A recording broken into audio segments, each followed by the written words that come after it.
clap.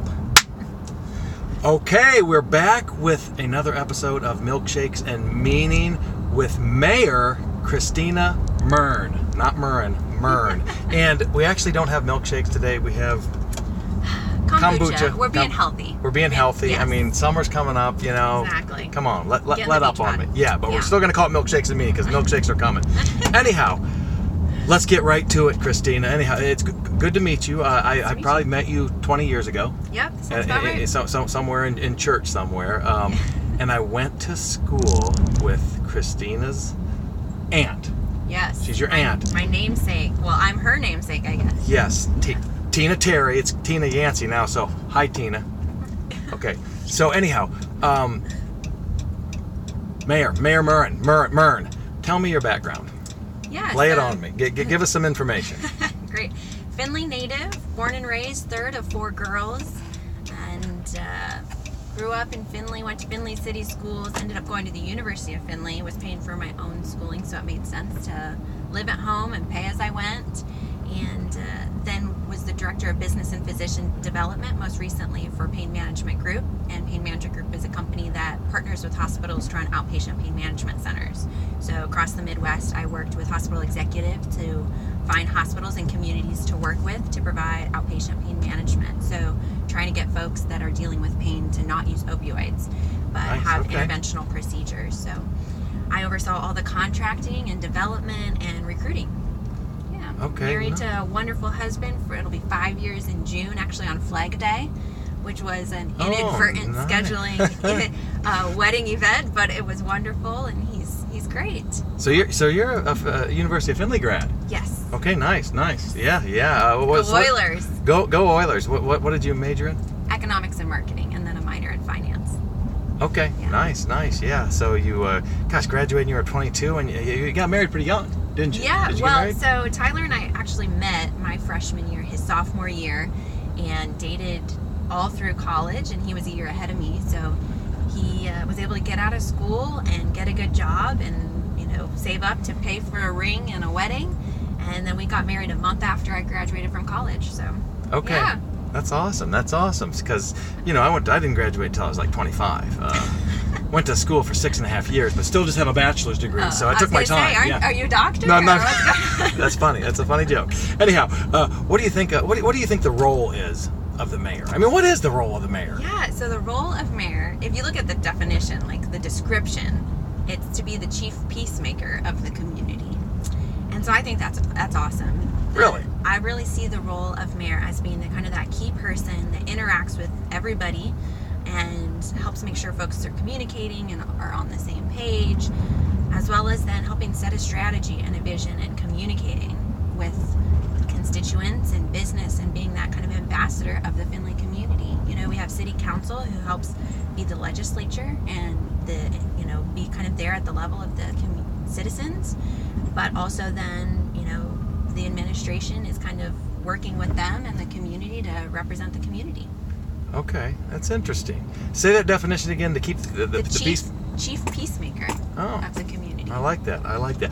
Well, okay. So what qualifies you to be you are the mayor, but what qualifies you for the coming election? That why are you better than the other candidates? Yeah. Why should people vote for you? Because I'm sure you've heard this before, that because just talking throughout the community, she's only 27. She's young. What kind of experience does she have? So I think that's actually really helpful, because I think too often in government, when folks have been there for a bit, they kind of get into a rut of doing things the way things have been done, or not asking new questions.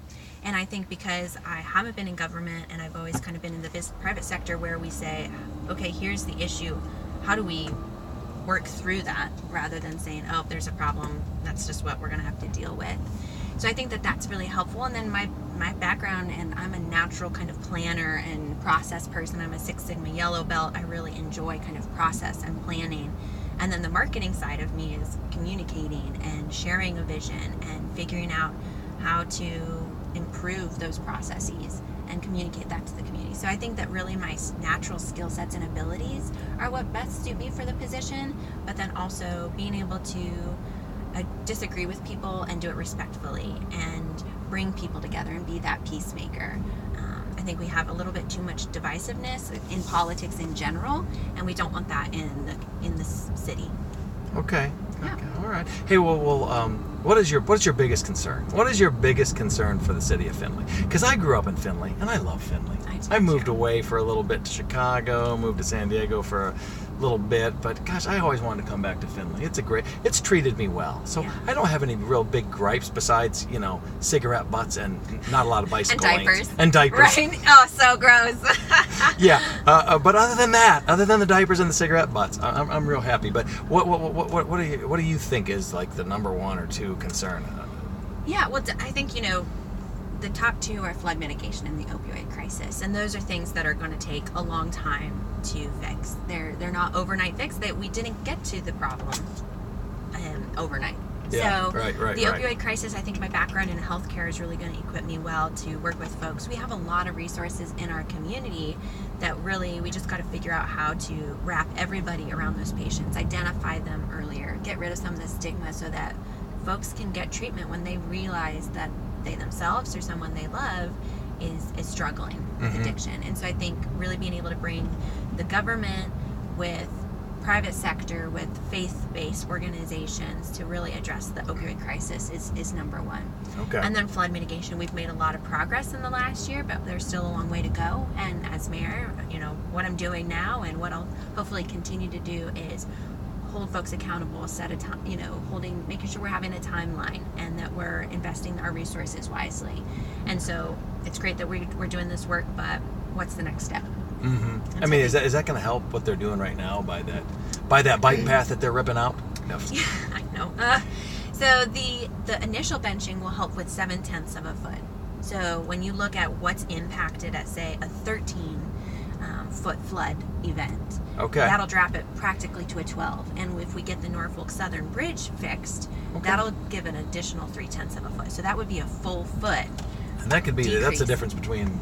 That could be a big difference. That's a big difference for sure. And so then looking at additional benching in some other areas, the $15 million that we got from the state for some potential work on Eagle Creek and a potential basin.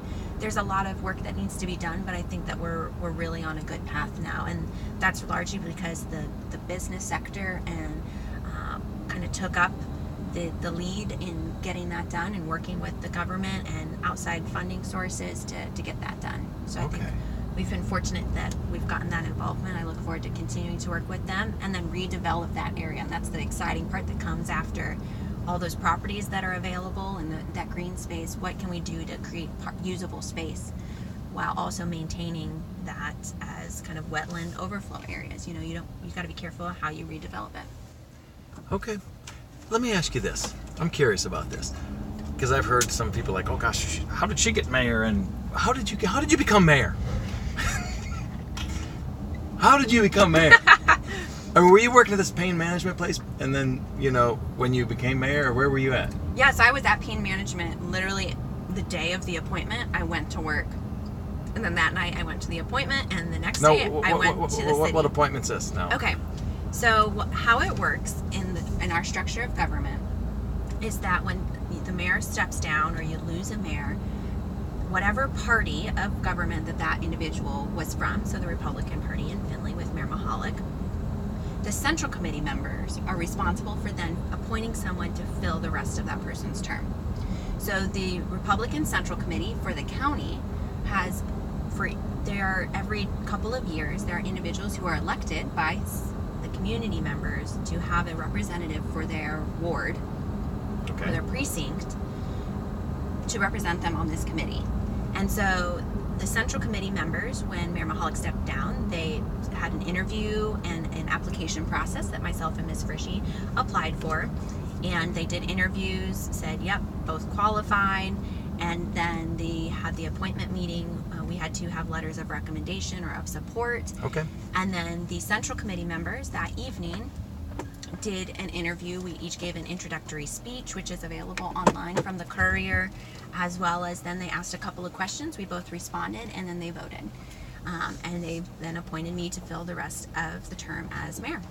Okay. Interesting. Yeah, and I had known many of the individuals, so I've been involved in the central committee for probably, 6 years. Okay. So I'm not currently serving on it because I moved out of my ward about a year and a half ago, and so I'm not currently on, but I previously was on executive committee and then was on central committee for a number of years. So I've known those people. They know me. They know how much I love Findlay and the attributes I bring, and they felt like I was the appropriate candidate to continue what Findlay has had going for us the last couple of years. So that night when you got appointed mayor and you got in your car, did you like drive home? It's like, I'm mayor. Come on now. Come on. Were you like, I can't believe I'm mayor. Yeah, this is my city.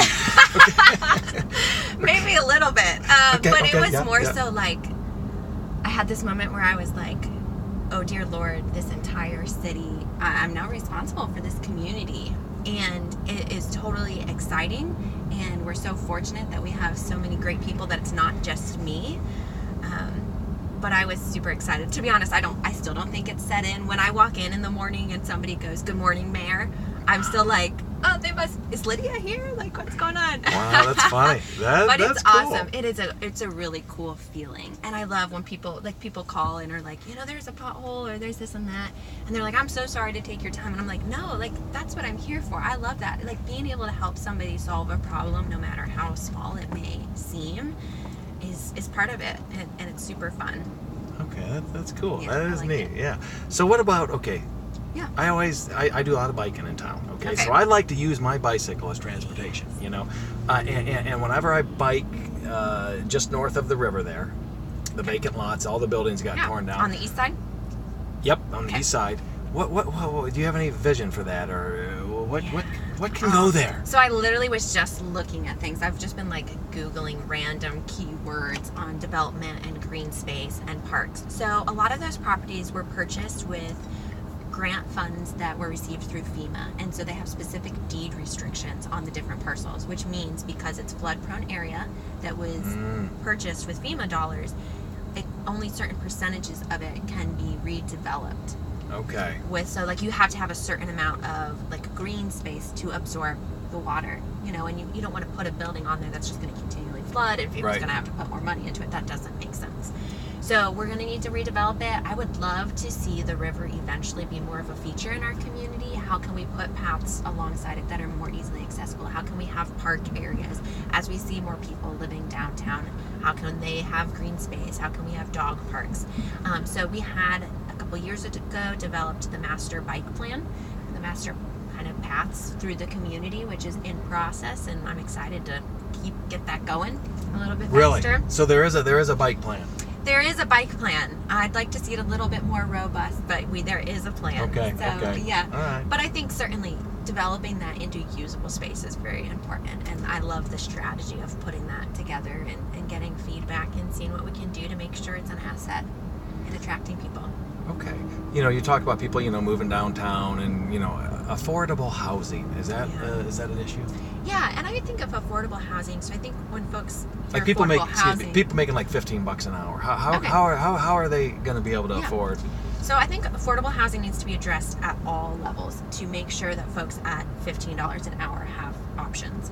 And the reason I say that is because when you have folks that can spend 20% of their income is the same amount as somebody else's 10% of their income, and they have different abilities to purchase items. And if they can't find something in this bracket, then they're going to shift down to the next bracket.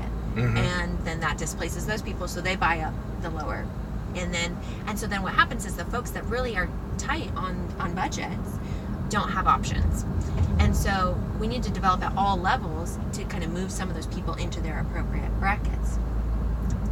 We have a lot of multi-family developments going on right now, which I think is some good options. We have workforce housing, so environments that are safe, kind of have some background checks and different things like that to make sure that families have somewhere to go. But I think we have a lot of good developments going on, and we're working on, from a city standpoint, we're limited what's within the city limits that can still be developed. So I would like us to look at redeveloping. How can we have programs that encourage homeowners that may have a home that is dilapidated, that they don't even live in anymore, or maybe a neighbor's house that's been sitting there for 20 years that can be redeveloped, and we can use some of those spaces more effectively. Okay. One more question. Okay, yeah. No. The Argyle I'm in the car building. as long as you keep me in here. So. It says road closed ahead I know, here, but I think get those. But I think we can go through because it said it does close. Are you mad that I'm going this way? No. Okay. I think we're allowed to go. If there's water, then we'll turn around. Okay. I think we're safe. Okay. Anyhow, the Argyle building or the Argyle development thing. Yeah. What do you think about that? Is that going to happen? Come on. We've heard talk like this before, haven't we? You know what? It's private investment, so something can always happen. Yeah. I think that it seems pretty promising. Typically, developers are not going to put it out in the public until they're pretty sure it's going to happen. They've got their ducks in the row. They've done all their studies. They've already put a ton of money. I say a ton of money. A lot of money into this project just to get to this point. So I think it's very possible. Obviously, the final piece is them purchasing the city lot, and that'll be up to city council.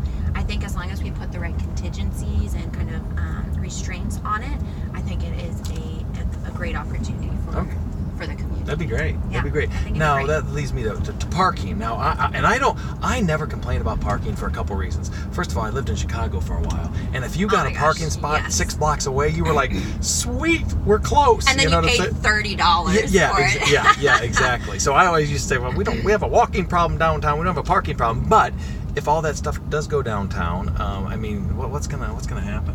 Yeah, so they're going to have a significant number of parking spaces within it. That's obviously a requirement, is we can't have less spaces than we currently have available in the development. So they're going to have, I think it's around 120, 150 parking spots within the complex. Obviously, those are not all going to be public parking spots, but about 50 to 60 will be public spots. Okay. So that'll be maintained. Nice. Do we need to address parking as a whole? Certainly. I think a lot of it is also in education. There's a lot of parking that isn't being utilized effectively, so I think we need to start there. Short term, how can we better utilize what we have?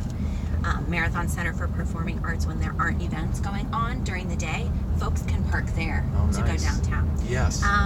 So there's a couple of other spots that we need to communicate about, but then I think, let's look at how we can redevelop.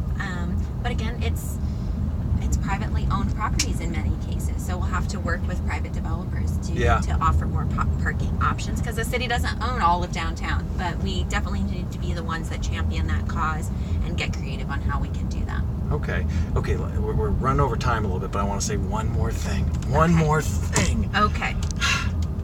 What can when people throw a cigarette butt out the window, I know that it's probably not worth the City of Findlay police officers to pull them over but that is littering, isn't it? It is littering. It drives me crazy. I know. It's made me say bad words. Because you sit there and you see them do it, and you just go. Yeah, and we just got. It's the most littered thing on the planet. So it's hard. And I appreciate the little cigarette dispensers downtown that people do use. But there's not. What do you do about it besides say, "Hey, don't do that"? That's why I ask it last, because it's probably not really high on you. You probably don't wake up in the middle of the night saying, "What are we going to do about it?" I know Jim doesn't like cigarettes. So I used to live downtown, and I would walk to work on Crawford Street, and I would walk by, and they would be all over the place, and it drives me nuts. It does, because it's one of those things that I was raised that you put things in the trash. Yeah. So it's a culture shift. I think we can definitely look at an educational campaign. It's not great for the environment. It's terrible for the environment, and so I'd like us to see, and maybe we can.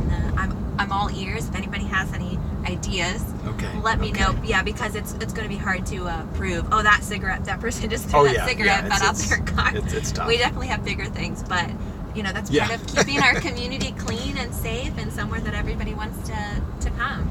Okay. Well, I appreciate it, Christina. Yes. I appreciate it. I was brought here under false pretense. I thought this was carpool karaoke, so I was planning on singing.